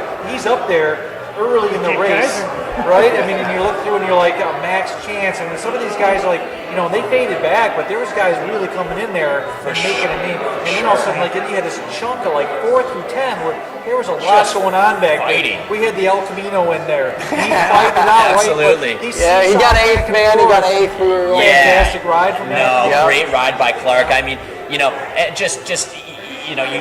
think about a guy like that who, Curtis White has what, he's 8 inches taller. You think about the amount of running, the amount of fatigue, just 1 foot in front of the other. This is not pedal strokes where we're all, kind of equals. We all have that mechanical advantage. You think about running through that for a guy like that, and it's just what a slog, what a battle. When he made it up there to Hecht, and the two of them, Clark and Hecht, were fighting for third and fourth place, man, it was exciting. Again, very dramatic. Clark ended up floating back a little, but then you've got the reverse of that, a veteran like Powers, who early in the race was nowhere. I mean, he's 12th, 15th. He was 12th in the first 2 minutes. Remember, his before race time, going further than fifth back. All of a sudden, here he is, coming in fifth. There's a crash right in the opening stretch, right? Completely. So it's kind of chaos right out of the gate. You got hole shot. You got White taking the hole shot. You got Hyde conservative, right? We talk about Right, Hyatt's right. conservative coming into the whole shot. He was. I don't know how conservative he'd be in second. I'm talking conservative. I'm like maybe 10, right? But up there, the heck pulling in there, squeezing in between there, definitely trying to divide it up, get in there early, get out of trouble. You can see everybody's mentality. How Powers ends up in 12th, not quite sure. But man, kudos to him going 12th to 5th. By the finish, as you watch this race, he just That's just the savoriness of the champion, right? I mean, he just knows, like, and I'm sure Powers is never shooting for a 5th place finish. You know, to him, that's not something he's, you know, but he's got to be proud of that ride. He's still you know, like very reminiscent of his performance at in North Carolina, where very similar start. Maybe people were like kind of watching that race, kind of ruling him out a little bit, and he ends up like taking it to the line for second place with Curtis White. He got sprinted there, but still, I mean, to have the late season fitness to just absolutely fight your way up into. In a course that doesn't favor you. You know what I mean? A fast course, like where does Powers finish on a faster course, right? Yeah, on that race, right? The fitness and just the mental tenacity too, where he's going for the win and he's nowhere near it, but he doesn't give up, he doesn't panic. He's able to fight his way up, you know, picking his right lines if there is such a thing as a line on that course, but he knows when to run, when to ride left to the right, you know, so obviously he dissected that as he went and got better and better and moved his way through the pack. Absolutely. One of the guys I think we saw hurt, who was my pick, was Kerry Warner. I think something's up with Kerry today. We'll have to try to catch up with him at some point and see. I mean, it looks like he was just in a fight out there all day. And, you know, he stayed in the mix, still coming in 6th. Not a horrible ride by any stretch of the imagination with the level of guys that are out there, but he just didn't seem like he could really find his rhythm. He kept staying in that same space. Guys were changing that dynamic around him, and he kind of stayed there. He was kind of he was almost like stalemated there. 4th to 6th, he was right there. For sure. Well, let me ask you guys this, because going in, watching the course and everything, does USA Cycling make a mistake by having such a muddy, wet course that's so difficult when you're trying to reach fans who are not necessarily traditional cycling fans? Like, I'm thinking about last year's race, a faster course where lead changes are happening, you can reel people back, you can respond. I mean, a course like that, it just blows up right away. Like, should we be looking at courses that are faster and more dynamic? And maybe to Katie Compton's point, also having races that are shorter. I mean, she told us Wednesday night, she said the women shouldn't race for longer, the men should race for shorter, right? Interesting. She said, so should we be looking at shorter men's races and faster races that are more dynamic, that don't allow for that sort of stretching out right away? Or is this cyclocross and that's just what happens? Well, I'm going to say this as a non-cyclocross competitor, right? I mean, look, I did cross many years ago, so everybody asked me if I ever done cross years ago. But I look at it as what do we want that sport to be, right? And there's a lot of change-up in this race. Hyde and White were at it the whole time, up until a lap to go. Completely. Lots of change-up, right? Yep. So they weren't holding anything back on each other. I think they were generally. You also had this other group there that basically, beyond Heck, you had 4 through 7. A lot of change-up going on. You had guys like Dillman coming in. You had guys like Thompson coming in. That crept their way in there, pushed other guys out. So I think even though the course is hard, now to the time element, part of that. The winning times like 103, 104, something like that. You got guys streaming in. Your top 10 is coming in like 110. Sure. So it's a long slog. On a hard course like that, and maybe that's something I think Katie may be onto. Keeping that shorter, keeping a harder dynamic. But I don't think it really showed up in this race, other than it went long. I think he's had a lot of change up because it was hard, because of the course nature being like that. Now, I think that's a really interesting point of discussion. I think that Katie's onto something, and to maybe disagree with Todd a little bit, I think it would have been interesting to finish that race a lap early, where you have, maybe you have Hyde and White coming into a sprint finish. Maybe that group again, Hecht is in kind of in his own little world there in 3rd place, but you have that group behind him coming in a little bit more compact. Maybe there's a little bit of. It gets a little dynamic towards the finish there, but for an hour in conditions like that, I mean, we just watched a foot race. We watched a foot race. Right. You know, I don't know what percentage. Frankly, I'm blown away that those guys were out there riding the percentage of the course they were. I mean, if we look at any other field today, we're going to see the elite men were really riding a much higher percentage, Sure. and that tailed off throughout the race. But they were riding a tremendously high percentage of the course. But still, they were on foot a lot of the time, and I think the fatigue. I don't know how many people know what it's like to shoulder your bike and run on any surface, let alone ankle deep mud. This is brutal. This is not. I'm thinking of that dynamic. Imagine that race dynamic at Gloucester and what we saw at Gloucester this year with the changes in the attacks and this sort of like. Not to bring it into road, but it sort of had a little road element on that off course. I thought the racing was so exciting, and it was like with this field, I would have loved to see that, as opposed to those muddy section. So again, it's a give and take, and I think you want to be a good racer on a fast course, a technical course. I mean, it's a different skill set, so you're going to see different riders performing better or worse depending on the field, or rather depending on the course. If you look at some of the European races, you get a lot of that flavor. So some races are really wooded and muddy. Other races you get long sand sections, big run-ups. So when American racers especially go over to Europe, a lot of times they struggle because I think historically we've had a little bit easier courses, your Gloucesters and the like. So I don't know if it's necessarily a bad thing. I think it's a different dynamic that maybe American racers still need to develop a little bit more of that because, again, we see the Belgians and the last few years we've had a couple of kind of front runners between Van der Poel and Van Aert, but those races end up the same, right? It's again, like one person running away, and then a pack in third, fourth, fifth, sixth. So again, there's the courses. I think it's an interesting point, but I think. Some riders are just going to perform better on dry courses. It's going to be more that road feel, the big, fast, powerful guys. And then maybe you're a little bit more finesse riders with that technical ability, or the long-legged runners, cross-country runners are going to do well today. Some of it's going to come down to, from the USA cycling standpoint, of what are you trying to develop. And if you want world-class riders, you want riders that are going to be a Katie Compton and perform at World Championships, and you want courses, you want races that are similar to those types of things, right? It's similar. You look at talking a little bit with Dieter this week and some things about the pro road calendar, and you look at saying there's almost none, maybe one-day road races on the road calendar. And what are World Championships? One-day road races, right? So what are we trying to develop if we're playing in stage races and criteriums? We're not playing to the strengths of the people that we want to do those races. I think today plays to that level, right? It puts it in really hard. Maybe a little long, but that's what it is. It's almost like an American audience is contradictory to developing on the world stage.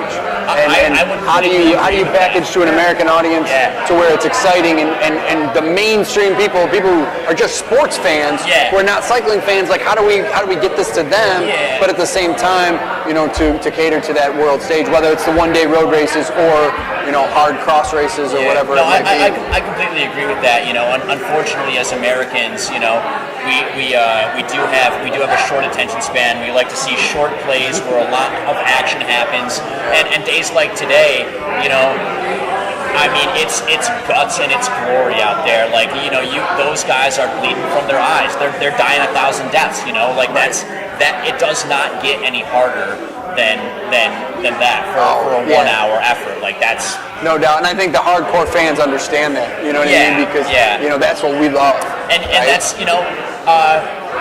hopefully that's the base that we can develop. I think that by hosting events like this, by getting people together and saying, hey, look, come look at this sport.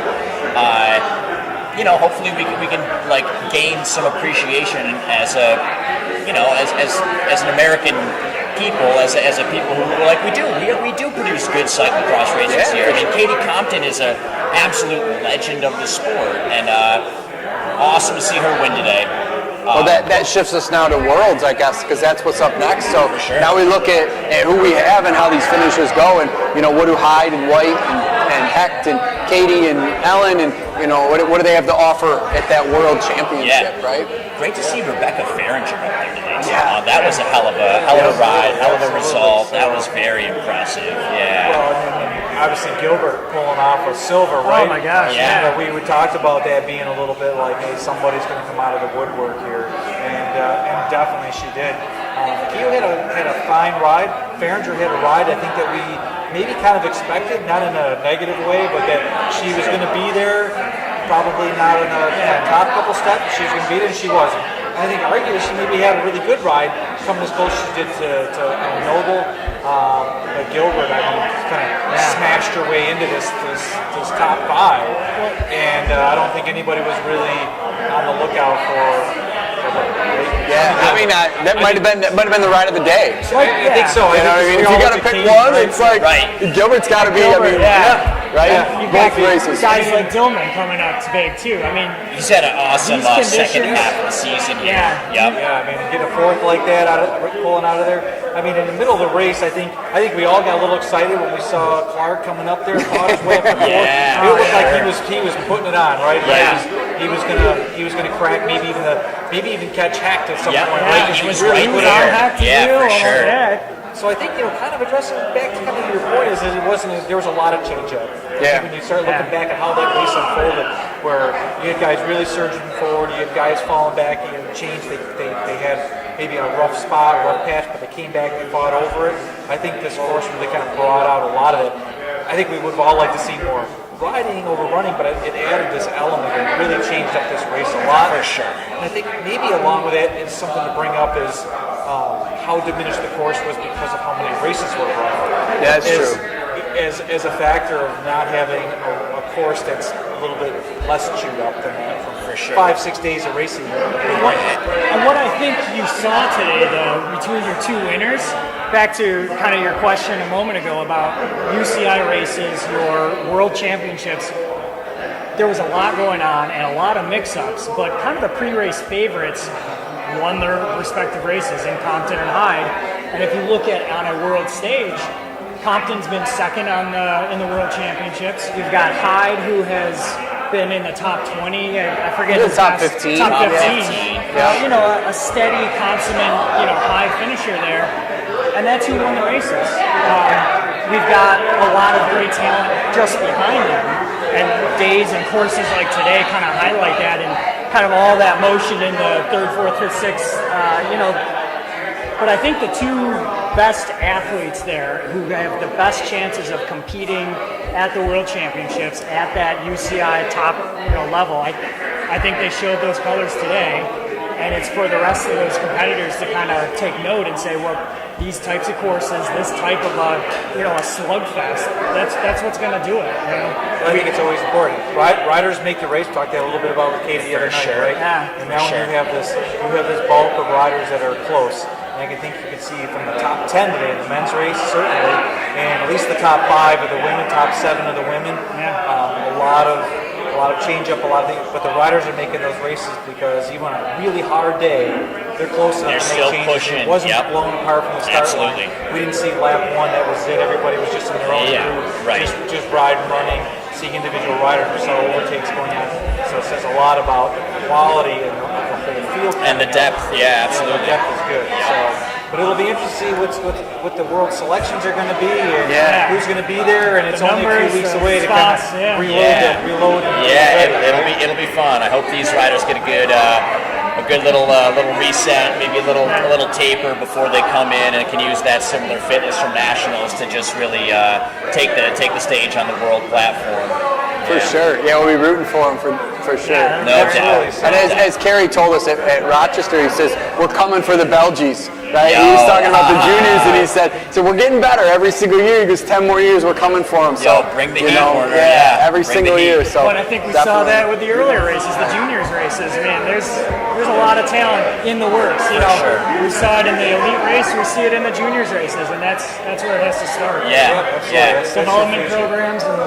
Nice to just a quick. We've mentioned him a couple times, but nice to watch Gage Hecht decide to instead of racing U23s, just jump right in it with the elite field and really pull off a pretty spectacular result. You know, it was kind of talked about as to whether or not he could kind of take the cake and win the elite field. I think that he's on the come up for sure, and it's going to be fun to watch. Yeah, he's like 20 years old. He's so young. He's so young. He's got some time. You know, and so is White realistically to be amongst those. You know, well, and Curtis is doing a full road season. And he's a full-time college student. Everybody in there has a lot going on for sure. But great to see some younger talent like that really racing up. And it'll be fun to, Worlds will be a blast. Looking forward to it. Well, we'll definitely have to get together and pontificate on our extremely erroneous picks. As I know. The closest I got was I had Clark as 4th, and he was in 4th for a while. I dropped out, and I had a Powers as 6th. He ends up 5th. So I think we all had the mix of who the top 5 were. It's good to kind of see some things come to fruition, see some things happen out there. Stephen Hyde proves me wrong. I thought he wasn't going to have the stuff about Warner was going to be on his day. It wasn't. Heck was about where we thought, 2nd, 3rd. I think we all had him kind of pegged for sure. Definitely in there, definite race factor. I think he did that, and I think White kind of really pulled out the stop. White rode a great race today. That was amazing. Really great race. I really. And he had a nasty crash there, like midway through. Early on, right into the barrier. And came back from that. I think that's a really testament to him and Hyde, though.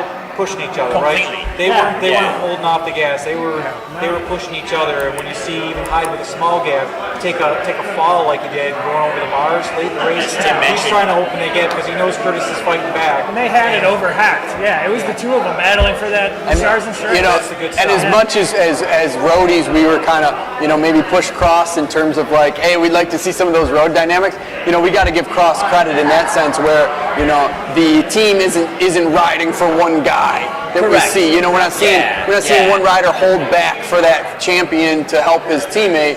We're seeing 2 teammates slug it out. So that's pretty cool. It's truly an individual sport. It's nice to see 2 riders on the same team say, hey, I'm glad we get to wear the same jersey, but you know what? The gloves are off. It's nationals we're going at. Especially, I think you'd see maybe a little different on a faster, flatter, maybe drier course where it's more of a grass criterium. I think you'd see a little bit more of that team dynamic. But here it's just like the attacks and the you got it or you don't. When you're slogging through 100%. You could maybe take somebody's line here or there, but for the most part, it's a race of attrition, man. It's not coming down to that one corner. It's coming down to you being able to just consistently being able to push those pedals. And you saw a lot of, if people aren't training for some of those specifics, if you aren't looking at like low RPM, high pedal force, getting ready for a course like this, you missed the boat. You missed the boat. Looks like 5 miles per hour. Right, I was going to say, it looks like Drew Dillman was doing some specific training. He was doing it, Eric Thompson was. Some of these guys were looking at like, what's it going to be like? What's that kind of course like? For sure. And you can see that they really capitalized and were shining. Yeah, both riders who have had come on into the late season cross with spectacular form and a lot of good results, and maybe some slightly more dark horse results, but not completely unexpected. Certainly, Dillman has been. Right in the mix, the last handful of C1s. But good depth, right? Great depth. That's what we want to see. It's exciting racing. You got it. For sure. We don't want grass crits, and I think we didn't get one. That's true. There was no grass. Well, we're gonna wrap up here. We're gonna thank our sponsors once again. Nut Butter, Dirty Bike Gravel Series. Get signed up. Legacy Bikes. Get your kids your balance bikes. Gnarly Monkey for the production here. Hook and Spoon, come out, check out the restaurant. They open back up in April. It's amazing here. Amp Human Performance, Wolf 2 Components, Full Moon Vista Bike Shop, Tryon Bike, Cyclopath Bike Shop, Hincappy, and Peppernut Sauce. So thank you guys for supporting this. Thank you guys for joining us. Thank Todd and Jake and Tim for hanging out here and the whole party we had. So we hope you enjoyed this edition of Pack Chatter, and we'll catch you next time. Thanks a lot. I'm Katie Compton, and you're watching Gnarly Monkey TV.